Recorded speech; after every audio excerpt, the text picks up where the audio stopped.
When it comes to tablets, it can get pretty boring because no one's really doing anything different. Now, obviously, there are some differences in terms of hardware specs and software, but generally speaking, no one's really standing out. But that's not the case with the Lenovo Yoga Tablet 8. It literally stands out. I'm Andrew with MobileBurn.com, here to review the device and see if it stands out for the right reasons.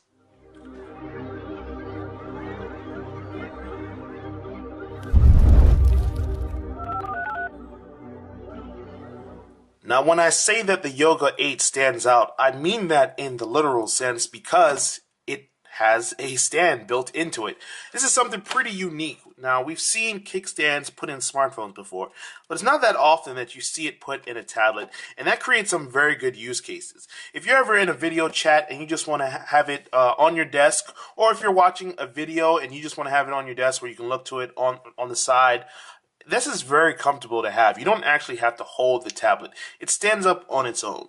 You can also prop it down while it's laying flat. So if you just want to look down at it rather than look straight ahead, that's something that's available to you. And Lenovo is able to do this because they had some pretty smart design choices when it comes to the tablet. You've got this cylinder along the left-hand side that pretty much holds the bulk of the weight of the device. On the right-hand side, you've got this scratchy plastic texture, while on the left, you have the kickstand, which is made of a more metallic structure. It also has these little, I'm trying to think of the word, it's pretty much to keep it stable on the floor. It's not going to scratch up. I mean, on the desk, it's not going to scratch up your surface or anything. A little felt, not felt, but soft plastic materials that's going to keep it feeling good. On the kickstand, it tucks away nicely and comfortably. You can just pull it out.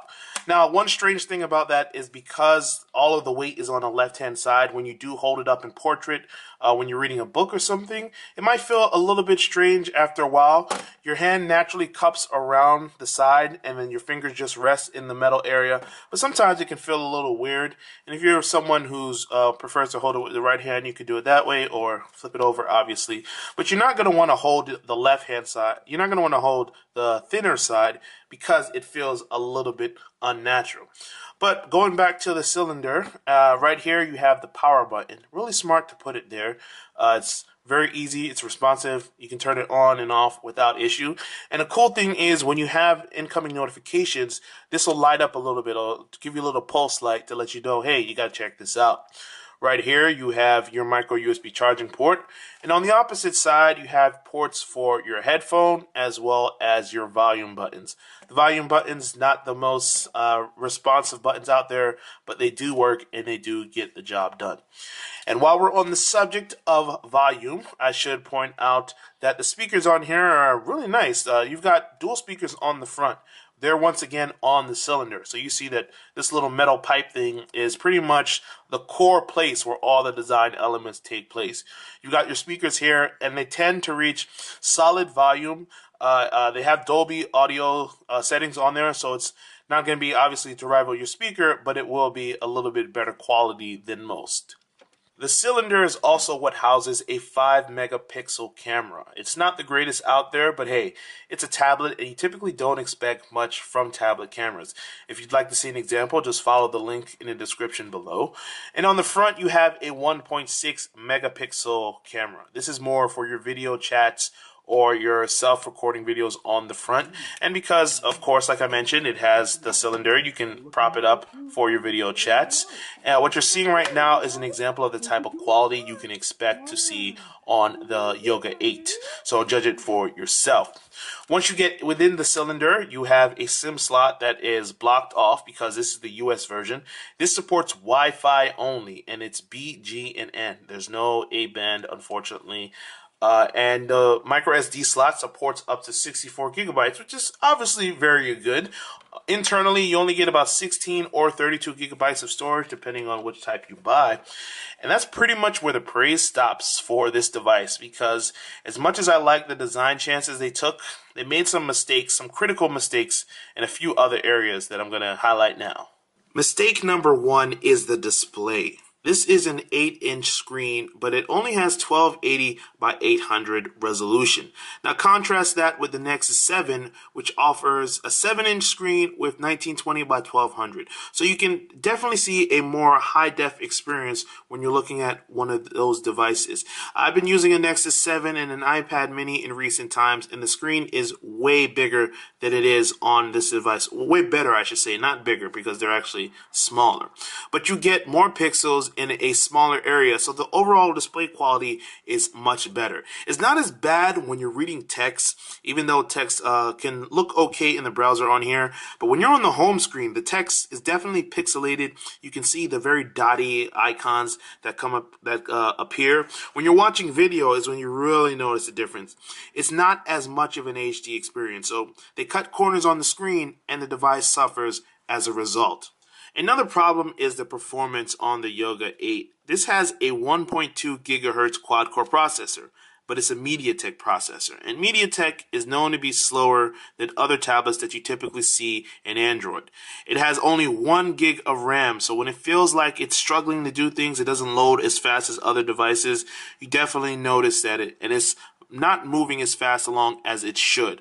The biggest problem will come when you try to play premium games. I pretty much gave up on trying to play Riptide on this thing because it was so slow, and more than likely you'll give up on it too because it takes so long for it to load things and the frame rate doesn't catch up. The graphics aren't as good as they are on other tablets. So if you're a high-end gamer, pretty much look elsewhere because this is not the device for you.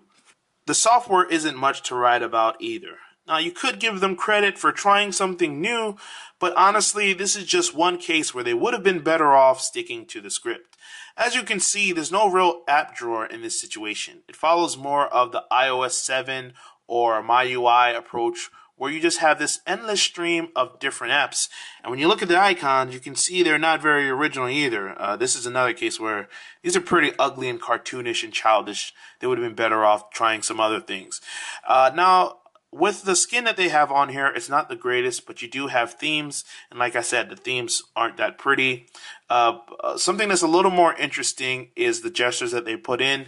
When you swipe up, you can get to Google Now. Obviously, that's standard. But when you swipe up on the home screen, that brings you to your setting menu. When you double tap, it brings up the apps that you've opened up recently. So it's just another way of doing multitasking rather than pressing the multitasking window. And while you're there, you can swipe away some applications you're not using at the moment. And if you keep going like this, you go to preferences and you can actually change the animations between slides. So instead of having the default swipe, I'll put a windmill so you see the animation changes slightly. There are some things that are unique to the device. For instance, the sound and visual tab right there, that allows you to change the different color profiles. So because I'm holding the device, the colors look different than what it would if I was just having it on a stand. So I change it to stand, and they get a little more saturated because they're assuming that it's at an angle that your eyes see. So the colors change slightly. If I go and bring it back on the other side, I can change it to tilt mode, which will change the colors once again, or I can leave it on hold, and the color profile will change for each activity.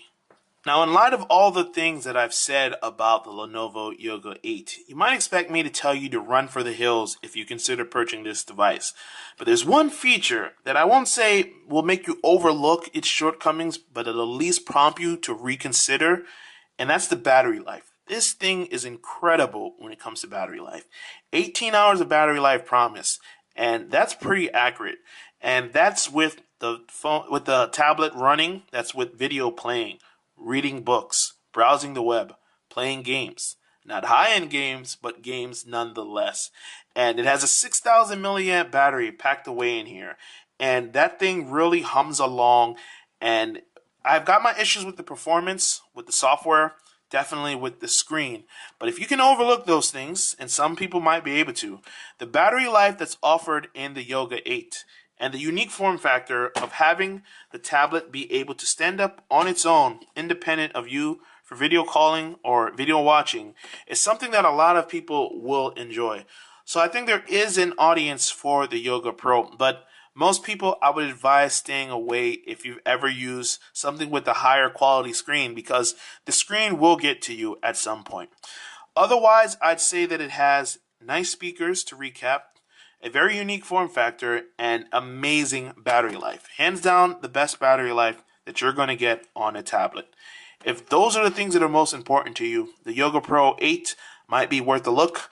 Otherwise, I will tell you, run in the opposite direction. This is Andrew with MobileBurn.com, reviewing the Lenovo Yoga 8 tablet for Android. Thanks for watching the video. Hopefully you liked it, and if so, feel free to click like and subscribe so you can see some more of our reviews.